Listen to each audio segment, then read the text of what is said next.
Hola a todos, mi nombre es Laura Sánchez, trabajo en la Universidad de Tecnología de Múnich y hoy les voy a hablar sobre sistemas de alturas. Un sistema de alturas es básicamente un sistema de coordenadas bidimensional que se utiliza para expresar la distancia métrica o altura de un punto o un objeto con respecto a una superficie de referencia.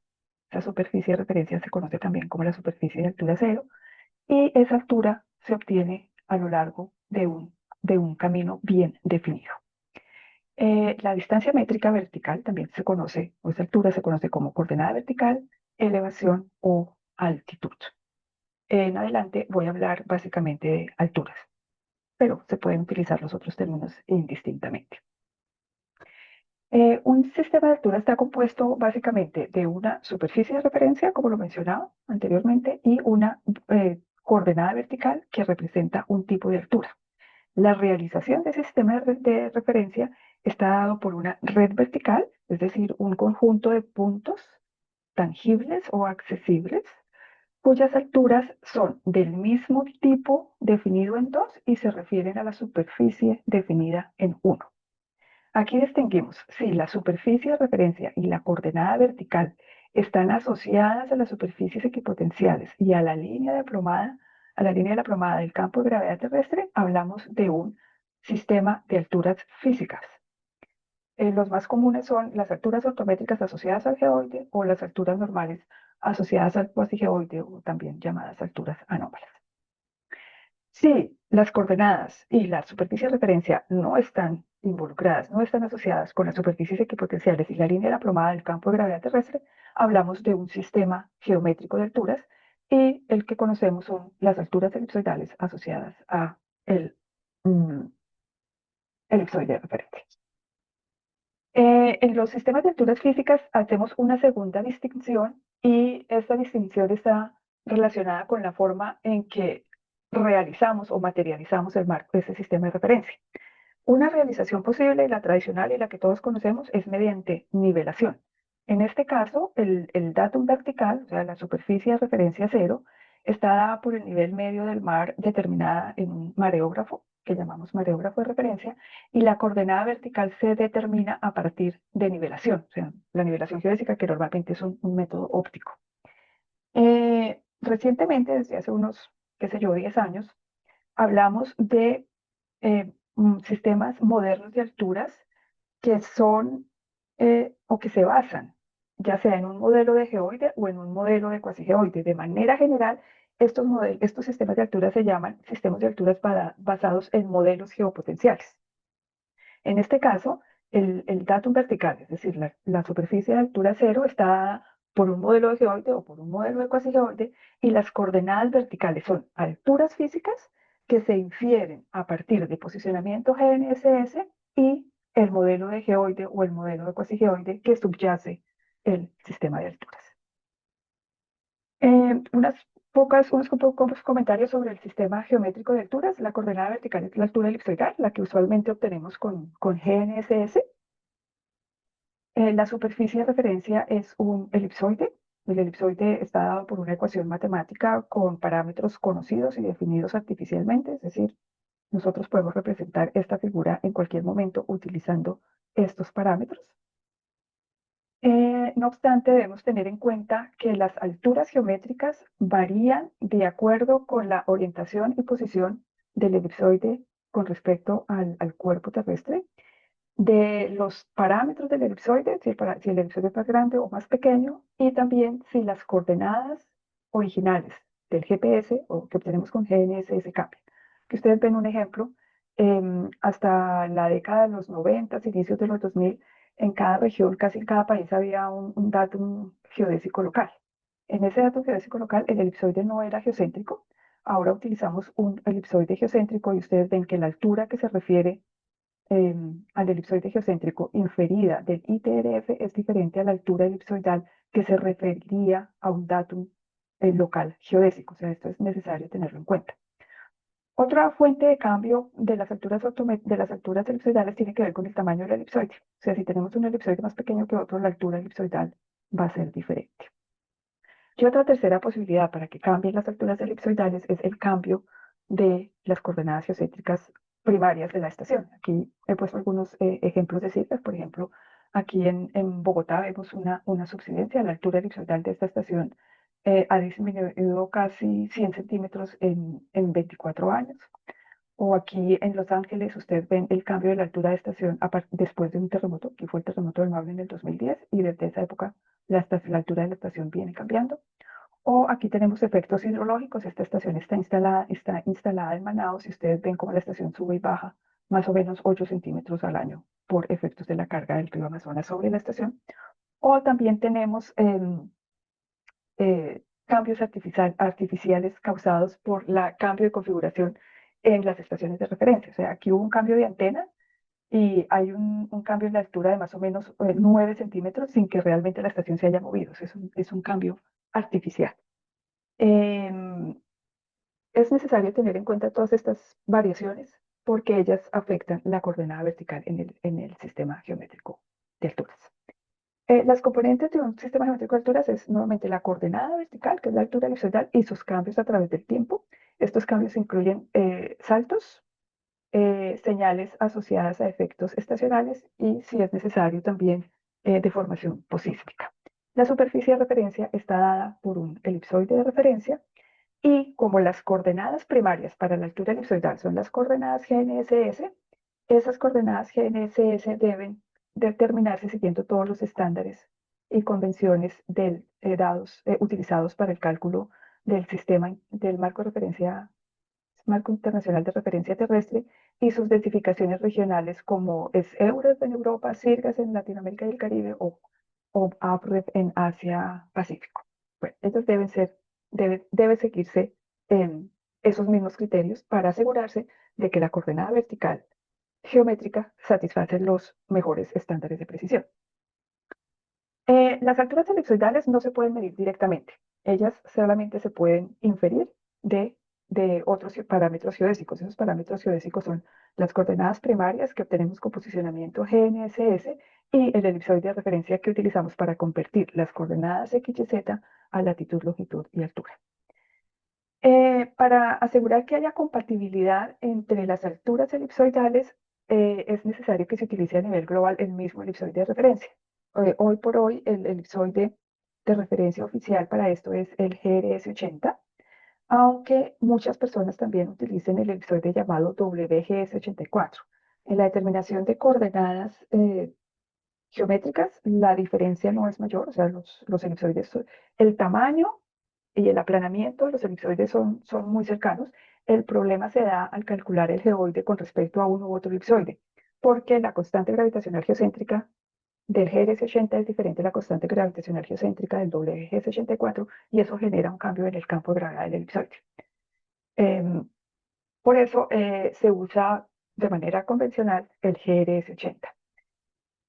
Si necesitamos alturas elipsoidales en datos geodésicos locales, tenemos que hacer una transformación. No es posible obtener la altura elipsoidal directamente sobre ese datum local.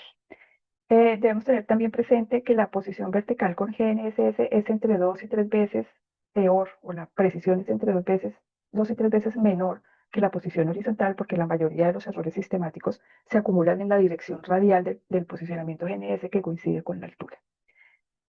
Y para asegurarse de que se tienen las mejores alturas posibles, o sea, con precisiones en milímetros, se requieren posicionamientos GNSS de algunos días de largo y que se sigan las mismas especificaciones dadas por el sistema, por el Servicio de Rotación Terrestre y el IGS.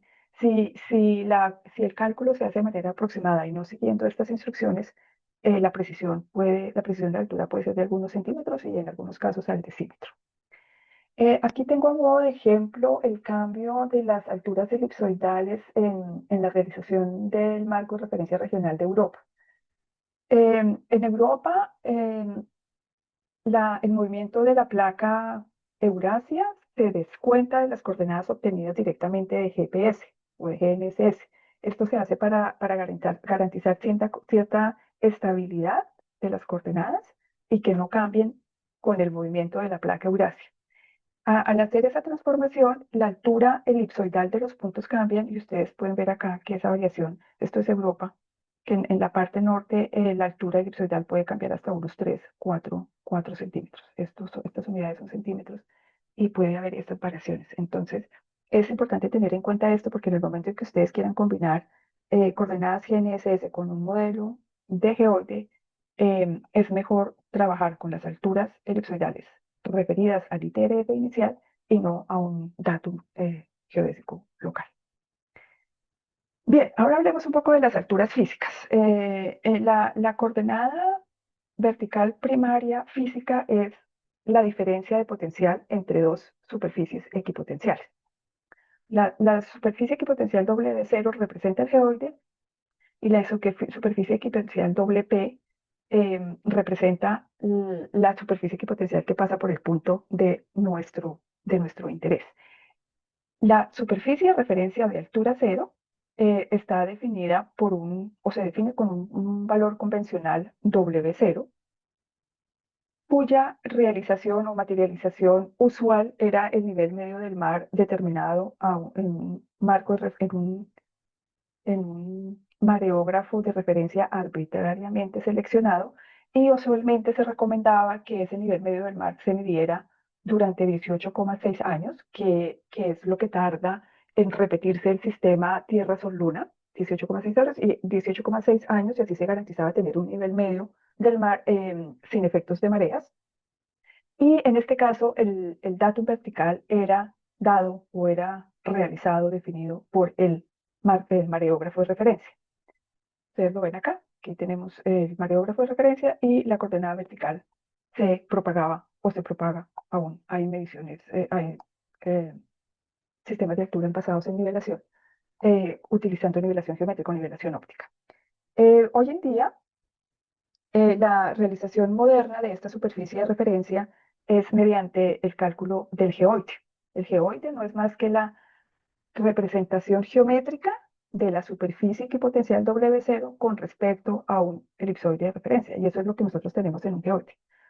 Lo que nos da a nosotros un geoide es la distancia de esta superficie equipotencial con respecto a un elipsoide de referencia.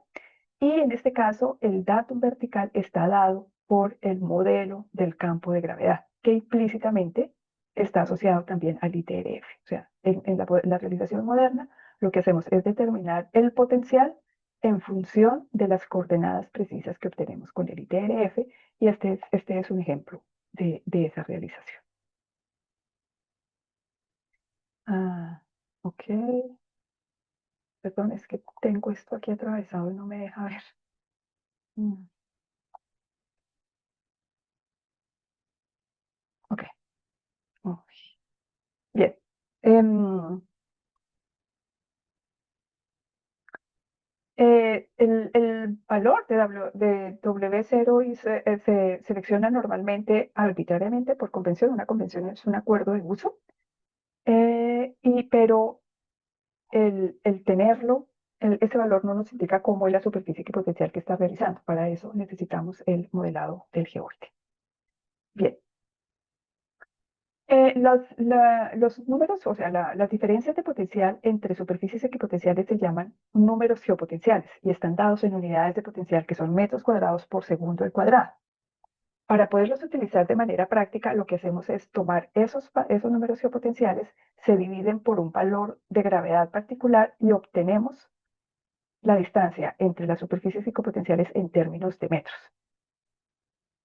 Como estamos hablando de diferencias de potencial entre superficies equipotenciales, los valores de potencial, las diferencias de potencial entre esas superficies equipotenciales no cambian.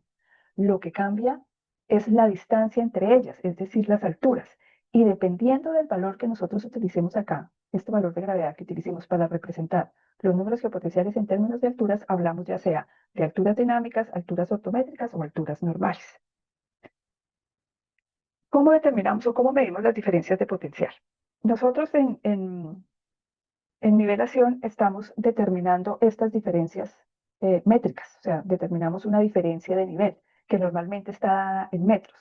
Si nosotros hacemos esas mediciones en un circuito cerrado, la sumatoria de esas diferencias de nivel no va a ser igual a cero. Está bien, cometemos errores de medición, pero no son iguales a cero porque las superficies equipotenciales no son paralelas. Entonces, para garantizar que en un circuito cerrado de nivelación estas diferencias sean igual a cero, se cumpla la condición de que sean igual a cero, estas diferencias de nivel medidas en metros deben convertirse en diferencias de potencial. Y eso simplemente se consigue al multiplicar estas mediciones por un valor de gravedad. Entonces, si hacemos una nivelación entre el punto A y el punto B, por decirlo acá, esta diferencia de nivel multiplicado por el valor de gravedad equivale a la diferencia de alturas entre ambos puntos multiplicado por este valor de gravedad, lo cual nos da la diferencia de potenciales entre los dos puntos. Si queremos expresar esto en términos de metros, pues lo que hacemos es dividir estos valores por este valor de gravedad acá. Acá es importante tener en cuenta que el valor de gravedad que utilizamos para hacer la conversión de las diferencias de nivel de metros a unidades de potencial no es el mismo que se utiliza para transformar el número de potencial a una altura. Esta G acá representa el valor medio a lo largo del camino de nivelación, mientras que esta G acá representa el valor de gravedad medio entre el punto de interés y la superficie de referencia. Son dos valores diferentes. Esto es muy simple, nosotros estamos acostumbrados a la nivelación, entonces esta es nuestra medición y esa medición del nivel la multiplicamos por el valor medio del valor de gravedad observado en los dos puntos que estamos nivelando. Entonces, la diferencia de nivel entre el punto A y el punto B se multiplica por el valor promedio de la gravedad en el punto A y el punto B y obtenemos las diferencias de nivel en términos de potenciales. Por eso es que las redes nacionales de nivelación siempre van acompañadas de gravimetría, porque por dar la extensión de larga escala de esas redes, debemos hacer el ajuste en términos de números geopotenciales. Es algo para las aplicaciones en la cual nosotros podemos considerar la Tierra plana, donde no nos interesa la curvatura terrestre, los valores de gravedad en estos puntos de observación pueden omitirse. O sea, no es necesario, si ustedes van a hacer un levantamiento, no sé, una nivelación de 10, 20 kilómetros, donde la curvatura terrestre o donde se pueda asumir que los valores de gravedad son homogéneos y que las superficies equipotenciales son paralelas, no es necesario tener en cuenta los valores de gravedad allí. Lo que sí es importante es que el punto de referencia en el cual ustedes comiencen la nivelación esté conectado a un punto de la red nivelación nacional que sí haya sido calculado con el valor de gravedad para tener en cuenta los efectos del campo de gravedad. Bien. Hay otras formas de determinar o de medir diferencias de potencial, no solamente nivelación. Un método que está en este momento en auge es determinar diferencias de potencial utilizando relojes atómicos muy precisos. Este método se basa en la teoría de la relatividad de Einstein, que dice que mientras un reloj esté más cerca a la fuente de un campo de potencial, va a tener una frecuencia más alta que si el reloj está más lejos de esa fuente de campo potencial. En este caso, la fuente del campo potencial es la Tierra. Y si tenemos dos relojes idénticos, uno ubicado en la costa y otro ubicado, no sé, en el Everest, el reloj que está en la costa va a tener una frecuencia más alta, o sea, su tic-tac va a ser algo así como tic-tac, tic-tac, tic-tac. El reloj que está en el Everest va a tener una frecuencia más baja, es decir, que va a ser un tic-tac, tic-tac. La diferencia entre esas dos frecuencias nos permite determinar la diferencia de alturas entre ambos puntos. El problema es que los relojes tienen que ser muy precisos. Debemos estar en capacidad de medir la frecuencia de los relojes con una precisión de 10 a la menos 18. Es decir, es como si midiéramos el tiempo con 18 cifras decimales. Si logramos medir el segundo con 18 cifras decimales, podemos obtener diferencias de potencial con una precisión equivalente a 1 centímetro, lo cual es muy bueno. Tiene la ventaja de que no hay tanta acumulación de errores como en la nivelación y que se pueden cubrir distancias bastante amplias. Em, hay algunos experimentos, los que hicieron esto fueron los colegas japoneses y ellos en 2016 lograron medir diferencias de altura con una precisión de 5 por 10 a la menos 18, o sea, esos son más o menos 5 centímetros. Em, También hicieron otras pruebas con otros relojes, la precisión fue 10 veces peor. En el 2020 hicieron una medición en la torre de televisión de Tokio, o sea, pusieron un reloj en la base, un reloj en el punto alto y pudieron medir la diferencia de altura de 450 metros con una precisión de 5 centímetros. Y colegas aquí en Alemania pudieron hacer mediciones entre Brunswick, Karlsruhe y una de las montañas altas en los Andes, en los Alpes alemanes, y pudieron determinar la diferencia de potencial con una precisión de 30 centímetros. Esta diferencia de potencial obtenida con el reloj la compararon con la diferencia de potencial obtenida con nivelación y ustedes ven aquí que la diferencia es apenas de 30 centímetros. La precisión de la nivelación es de 2, esto es 0,2 centímetros, mientras que la precisión con el reloj es de más o menos 27 centímetros. Es decir, el método está funcionando.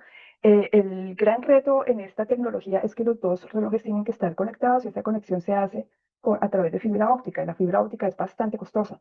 Entonces, por ejemplo, si quisiéramos conectar los sistemas de alturas de Europa con los de América del Sur, necesitamos una fibra óptica que conecte los relojes a un lado y al otro lado del Atlántico. Es bastante costoso y es una de las mayores limitaciones.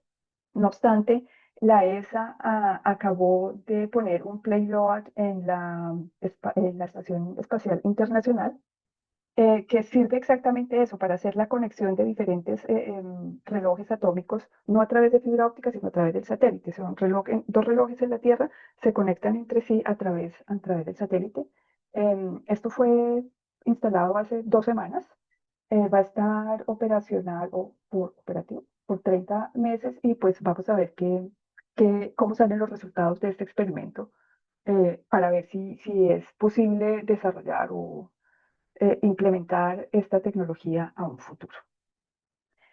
También podemos determinar diferencias de potencial a través del geoide, la determinación del geoide. Lo que nosotros hacemos cuando calculamos el geoide es determinar la diferencia o el potencial anómalo que representa la diferencia entre el potencial de un elipsoide de referencia y el potencial real de la Tierra. Si nosotros conocemos este potencial de perturbación, podemos inferir el potencial del punto y si sustraemos un valor de referencia convencional, podemos obtener el valor, el número equipotencial del punto de interés sin necesidad de hacer nivelación. En este principio se basa el Sistema Internacional de Alturas. Bien, hablamos de tres métodos diferentes para obtener números geopotenciales, es decir, diferencias de potencial entre las superficies equipotenciales del campo de gravedad terrestre. Debemos poner esos números geopotenciales en términos de metros. Es más fácil decir que el Everest es 8.000 metros, tiene 8.000 metros de altura que decir que tiene 80.000 metros cuadrados por metros cuadrados de altura. Es complicado, es más fácil hablar de metros. Y dependiendo de cómo hagamos esa conversión, hablamos de alturas dinámicas, alturas ortométricas o alturas normales. Para poder ir en detalle a esto, debemos estandarizar un poco los términos. Hablemos entonces, el geoide es la superficie equipotencial que más se acerca al nivel medio del mar y está definida por W0. Cuando calculamos el geoide, no puede haber masas fuera del geoide, no puede existir ni la luna, los efectos de la luna, el sol, y los efectos de las masas topográficas son condensados matemáticamente dentro del geoide y eso altera el campo potencial terrestre. Entonces, lo que no obtenemos el geoide, sino que obtenemos algo que se llama el cogeoide. El cogeoide surge de remover los efectos de las masas fuera del geoide para poder calcular el geoide. Ahora tenemos el teluroide. El teluroide es aquella superficie cuyos puntos tienen un potencial teórico generado por el elipsoide equivalente al potencial real generado por el campo de gravedad terrestre en el punto P. Este es el teluroide. El teluroide no es una superficie equipotencial, porque digamos que dibuja más la topografía. La diferencia o la distancia entre el teluroide y la superficie terrestre se conoce como altura anómala. Y si nosotros llevamos esa altura anómala sobre el elipsoide, obtenemos lo que se llama cuasigeoide. Entonces, alturas anómalas o cuasigeoide. Y Teluroide, cuasigeoide y cogeoide no son superficies equipotenciales. La altura elipsoidal se mide a lo largo de la normal al elipsoide, que no necesariamente es la misma línea de la probada del elipsoide, pero son muy cercanas y podemos omitir sus diferencias. En las áreas oceánicas, el geoide y la altura anómala son prácticamente idénticas. Entonces, al hacer la conversión de los números geopotenciales en alturas, podemos usar el valor medio de la gravedad real a lo largo de la línea probada real, esta línea azul que ustedes ven acá, entre la superficie terrestre y el geoide. Ese valor medio equivale a decir que medimos la gravedad a lo largo de este camino y calculamos su promedio. Eso nos da la altura ortométrica. Si tomamos el valor promedio de la gravedad del elipsoide entre el elipsoide y el teluroide, o lo que es equivalente entre la superficie terrestre y el cuasigeoide, obtenemos la altura normal, que es esta línea. O sea, esta línea de acá a acá es altura normal, perdón, esta línea de acá a acá es altura normal y esta línea de acá a acá es altura normal. Si el valor de G es un valor constante arbitrario, que es siempre el mismo valor para todos los puntos, obtenemos lo que se llaman las alturas dinámicas. ¿Cómo se calcula? Los números geopotenciales los obtenemos ya sea por nivelación óptica, o la nivelación tradicional, utilizando relojes ópticos o utilizando el modelado del geoide. La dividimos por un valor normal constante, que es normalmente el valor del elipsoide a una latitud de 45 grados. O en las alturas normales dividimos por el valor medio de la gravedad teórica entre el teluroide y el elipsoide. Esta se puede determinar con los parámetros del elipsoide de referencia, es perfectamente conocida. Y aquí hay un par de ejemplos de unas líneas de nivelación en Colombia. Este es el perfil topográfico. En verde son dos circuitos de nivelación. En verde es el perfil topográfico. Y la línea azul representa el cambio de la altura dinámica si utilizamos la latitud de 45 grados, o la línea rosada representa la altura dinámica si utilizamos la gravedad normal a una latitud de 0 grados. Normalmente se toma una latitud cercana al área de estudio. Ustedes pueden ver aquí el cambio. ¿Cuánto cambian las dos representaciones? Usar una u otra latitud para calcular la gravedad teórica. El gran problema de las alturas dinámicas es que ellas no tienen ningún sentido geométrico, o sea, no podemos relacionarlas con las alturas elipsoidales de ninguna manera.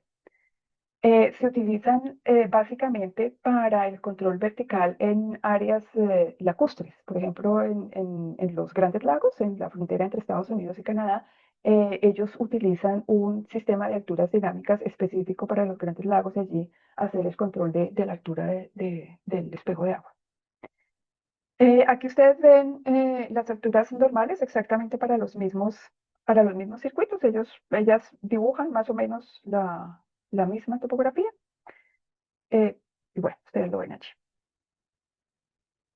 Luego, para las alturas ortométricas, el valor de gravedad que se utiliza es el valor medio de la gravedad real entre la superficie terrestre y el geoide. El problema es que ese valor medio no lo podemos determinar. O sea, tenemos que generar un modelo que nos diga cuánto cambia la gravedad real si bajamos desde la superficie hasta la mitad del geoide, cuánto cambia por la distancia y cuánto cambia por la densidad de masa.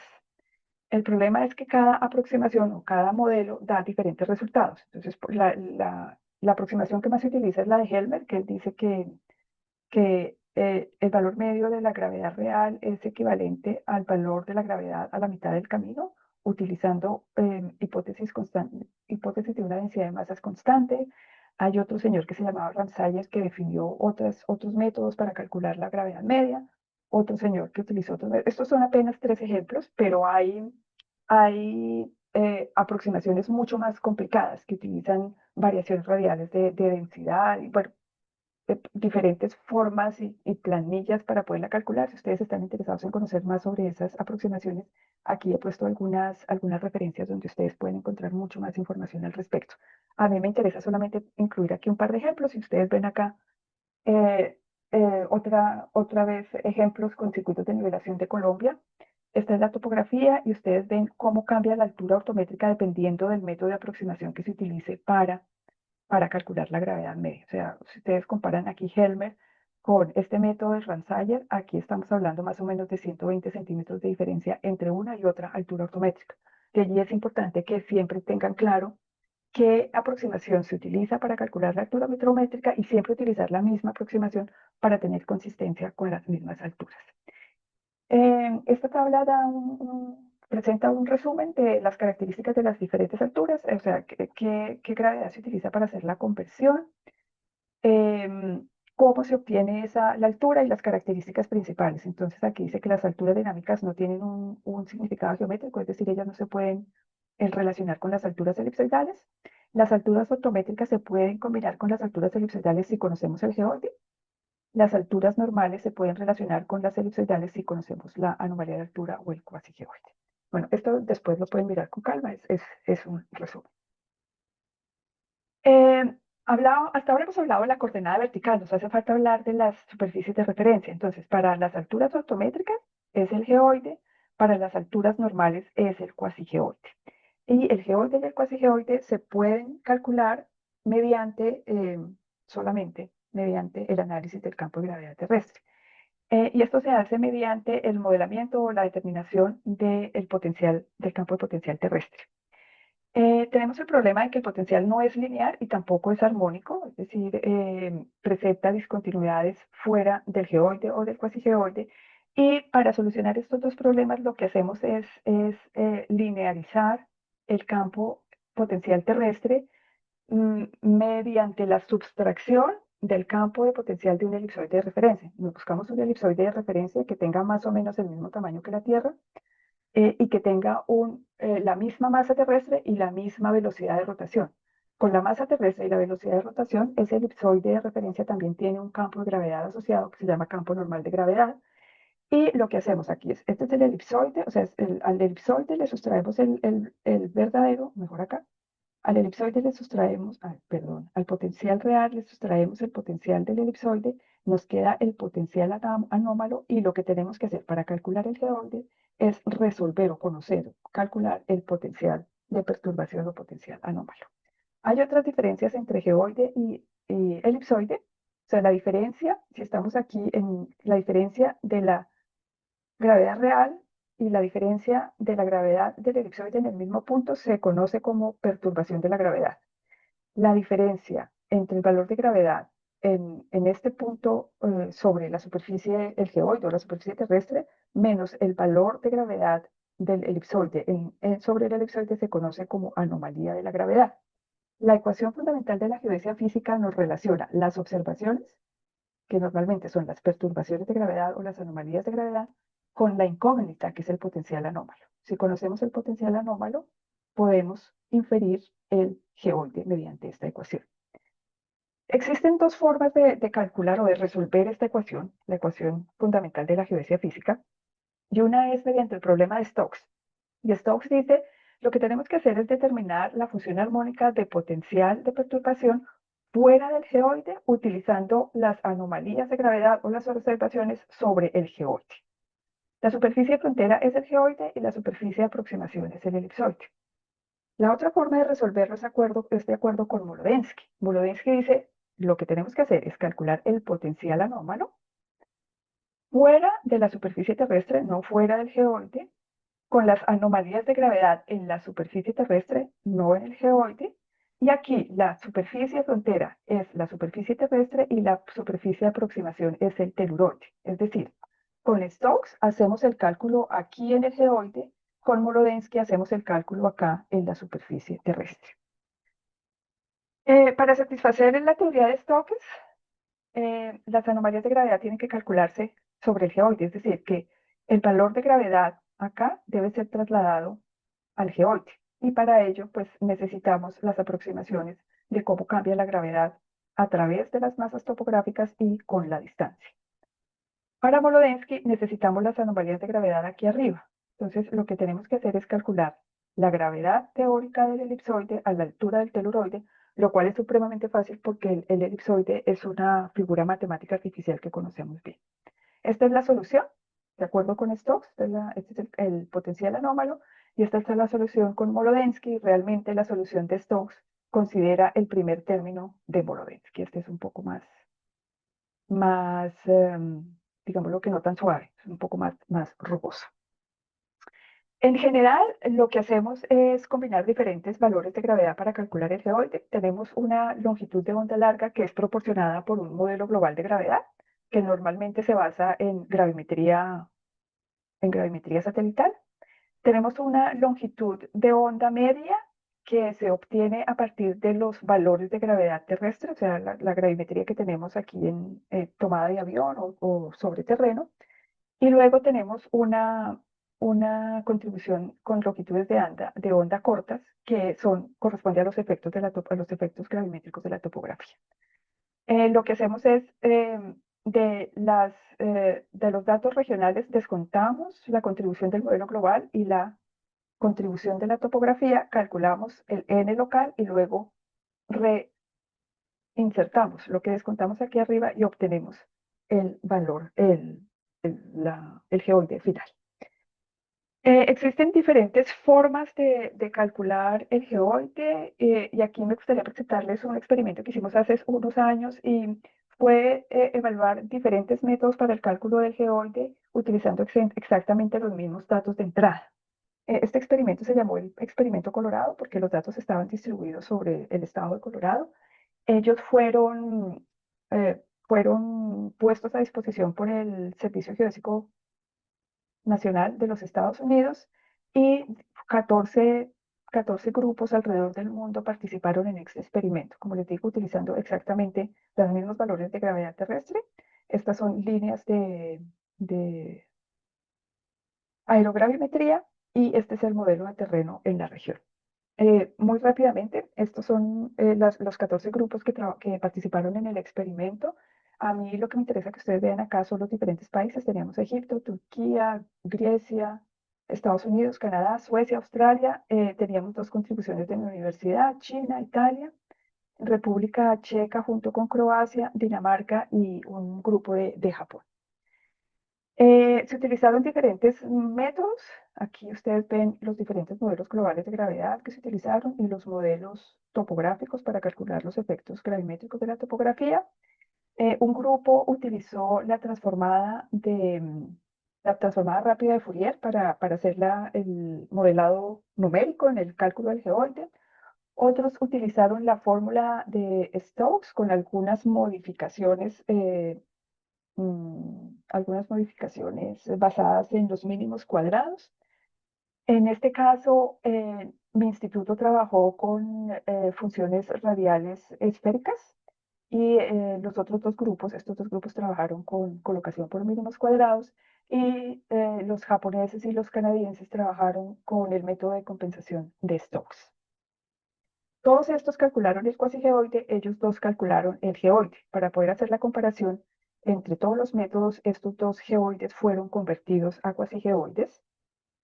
Y la comparación de esos resultados, se hizo a lo largo de un perfil de validación compuesto, o sea, es un perfil de más o menos 300 kilómetros de longitud con 223 puntos de nivelación en el cual se hizo nivelación de alta precisión, posicionamiento GNSS y se calcularon alturas ortométricas y alturas normales con la nivelación y también hubo mediciones de las deflexiones de la vertical. Entonces lo que hicimos fue, de las soluciones individuales, interpolar los valores de cuasigeoide para estos 223 puntos y aquí está la comparación. Están las 14 soluciones.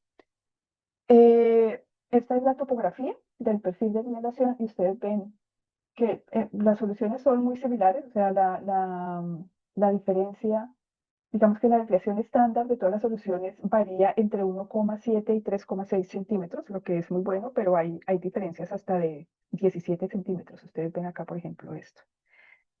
Estos 14 grupos son grupos que calculan un geoide todos los días, que tienen mucha experiencia en el modelado del geoide y ustedes ven que aún así no se llega a una similitud. No estoy hablando de precisión, sino a una similitud de 1 centímetro.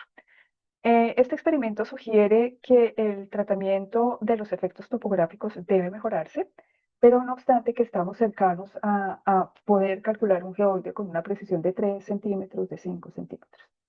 Bien.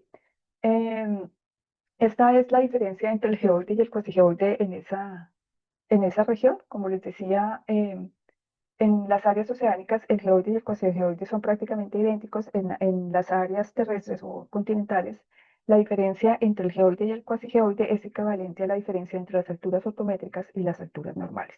Y en este caso puede llegar hasta 1,3 metros. Todos los reportes de cálculo del experimento Colorado se encuentran en un volumen especial del Journal of Geodesy. Todos ellos son open access, o sea, ustedes pueden bajar el que ustedes quieran, el artículo que ustedes quieran, todo está en inglés, pero son open access y ustedes pueden bajar la comparación de los resultados. Este mismo experimento se utilizó para la realización del modelo global, del sistema global de alturas, y están los métodos o el reporte de cálculo de los diferentes grupos, y también se incluye, aquí se incluye las características del perfil de validación, o sea, lo que hicieron los colegas en Estados Unidos con la nivelación, las mediciones de gravedad y demás. O sea, es completo. Y además de tener todo este soporte teórico, los datos que se utilizaron están disponibles en el Servicio Internacional del Geoide. Allí ustedes encuentran los datos iniciales de gravedad terrestres y de aerogravimetría. También encuentran los datos de nivelación y también encuentran las 14 soluciones calculadas por los diferentes grupos. Esto es ideal porque si ustedes quieren ver qué tan bien pueden calcular un geoide, pueden bajar esos datos, hacer el cálculo y luego compararlo con los resultados de los demás grupos. Bien, hablemos un poco de los sistemas de alturas existentes, o yo también los llamo los sistemas de alturas clásicos. La superficie de referencia se define como el geoide. Y estos sistemas de altura se establecieron a final de los 1800 como hasta los 1940, y para ello se tomó como punto de partida el nivel medio del mar en un mareógrafo de referencia. La coordenada vertical pues tendría que ser compatible con el geoide, y esas fueron las alturas ortométricas. Y pues la definición de altura ortométrica y la realización o implementación de esa altura ortométrica era nivelación más la corrección ortométrica para llevar las diferencias de nivel en metros a diferencias de potencial. Y en algunos casos, hoy en día, en muchas partes del mundo, se utiliza el cuasigeoide, que también es materializado por un mareógrafo de referencia, ya que en las áreas oceánicas el geoide y el cuasigeoide son idénticos, y la coordenada vertical son alturas normales. El problema de estos sistemas de altura existentes es, primero, que el nivel medio del mar no es igual en todas partes.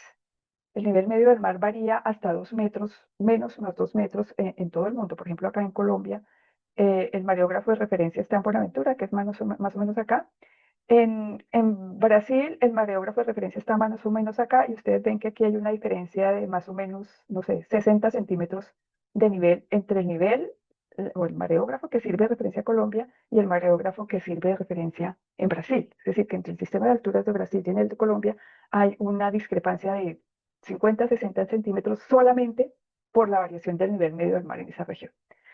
Otro problema está asociado con que el nivel del medio del mar eh, cambia a través del tiempo, y ese cambio no es constante.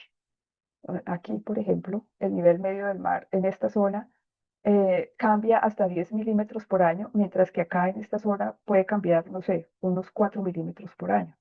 ¿Y eso qué significa? Que al, al definir el periodo de observación para promediar el nivel del mar, tuvimos en cuenta determinado periodo de tiempo.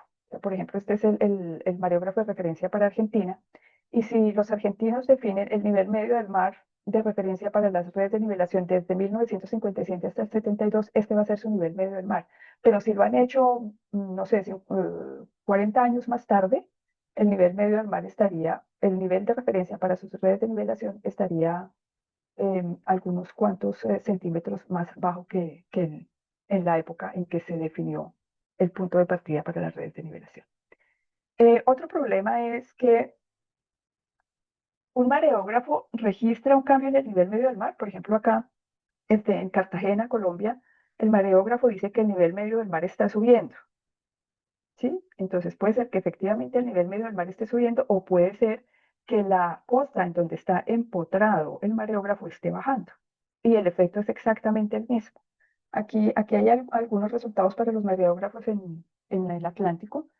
Y ustedes ven acá, el rojo es cambios en la posición vertical de las estaciones GNSS en la costa, mientras que azul es el cambio invertido del nivel medio del mar registrado por el mareógrafo.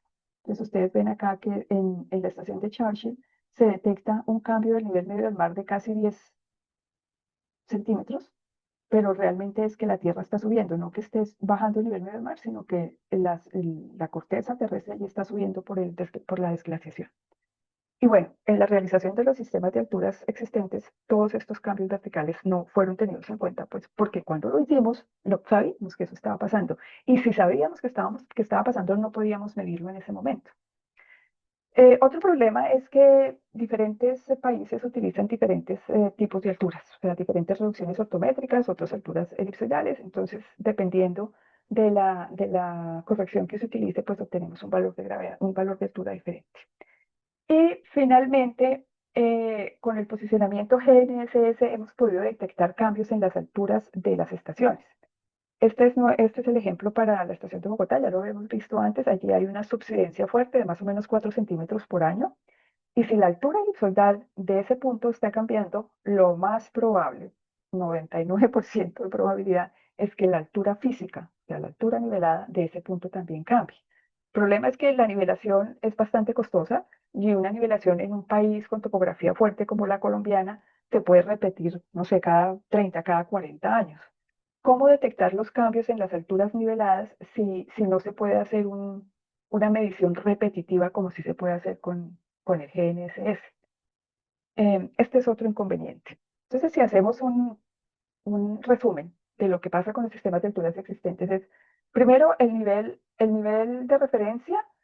em, o sea, el nivel cero de referencia está asociado al nivel medio del mar determinado en un mareógrafo seleccionado arbitrariamente y promediado en diferentes periodos de tiempo.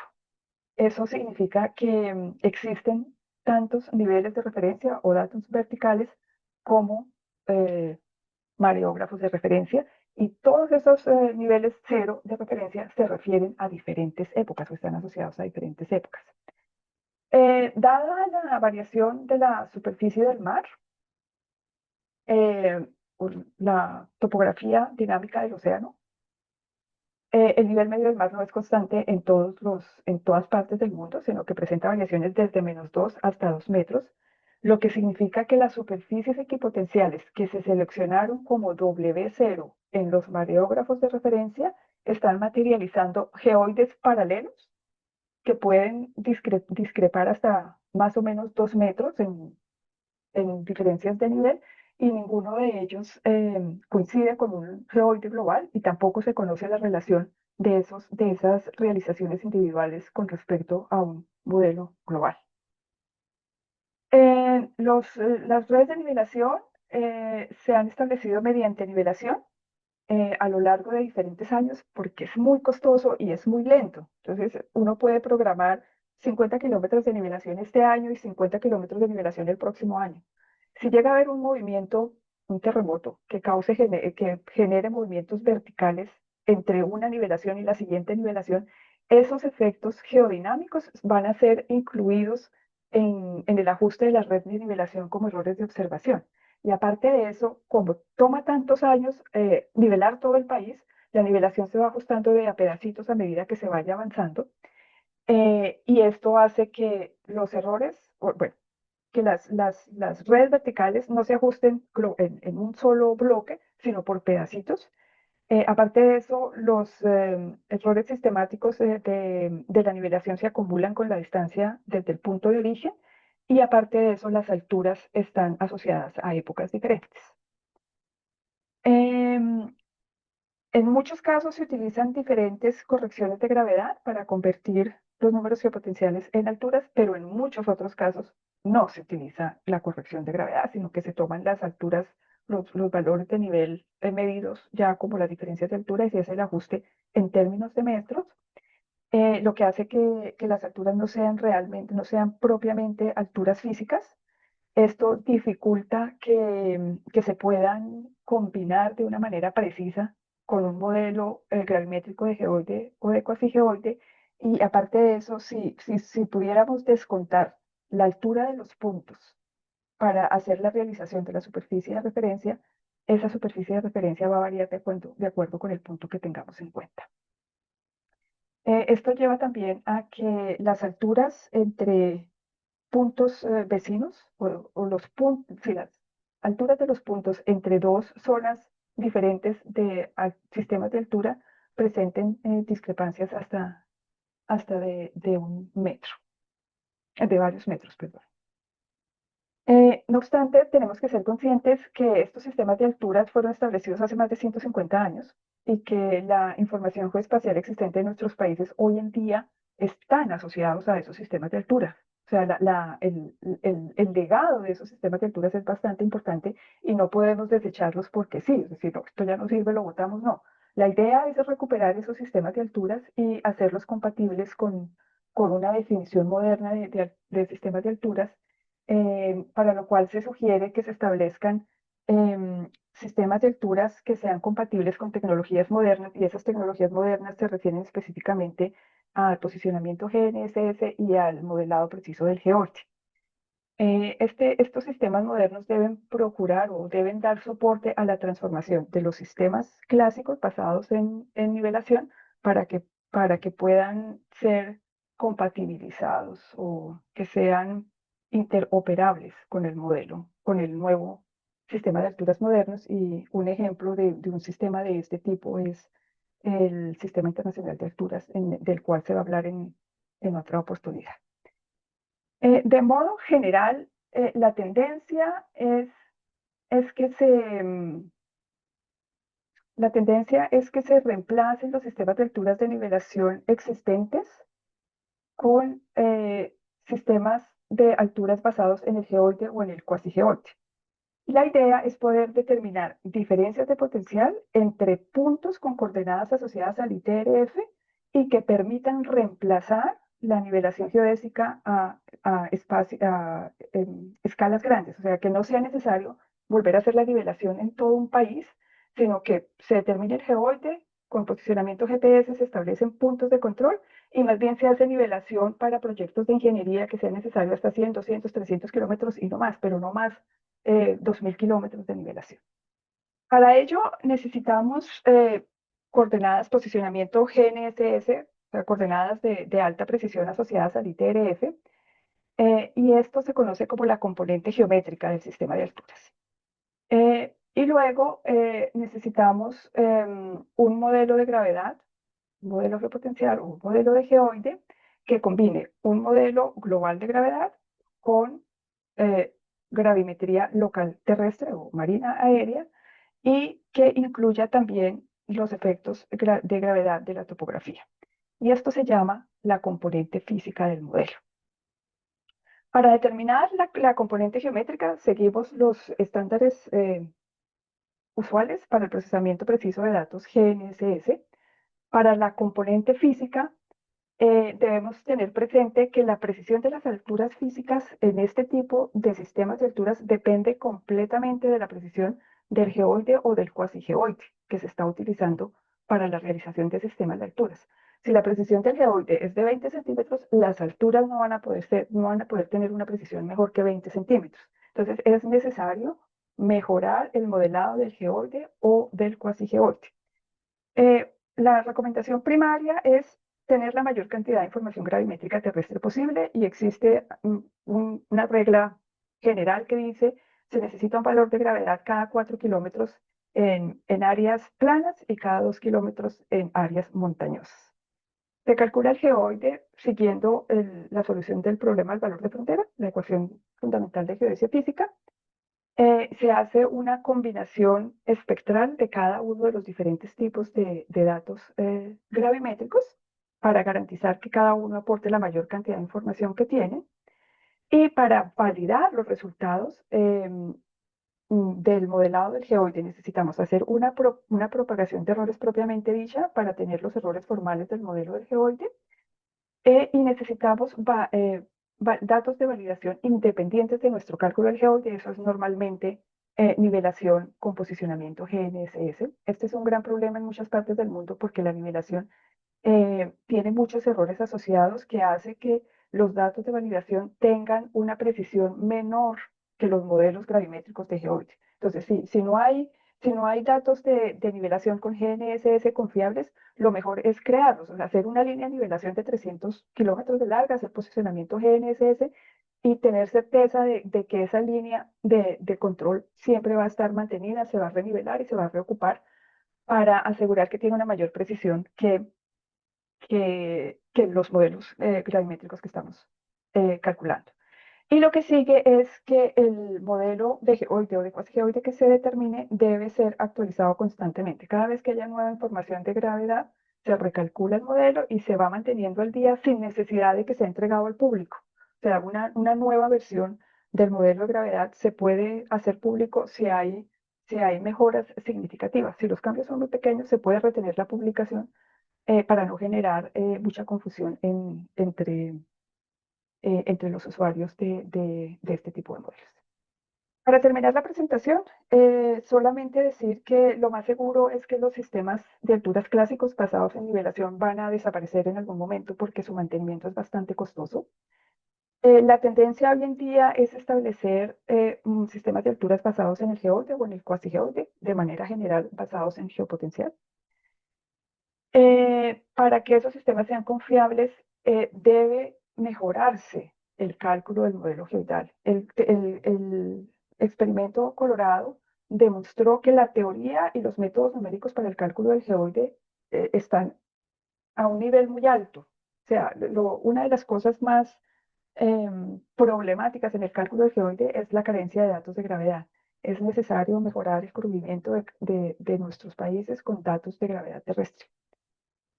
Si no hay datos de gravedad, se recomienda que estos sean observados. La forma más rápida es mediante levantamientos aéreos, pero también es una de las más costosas.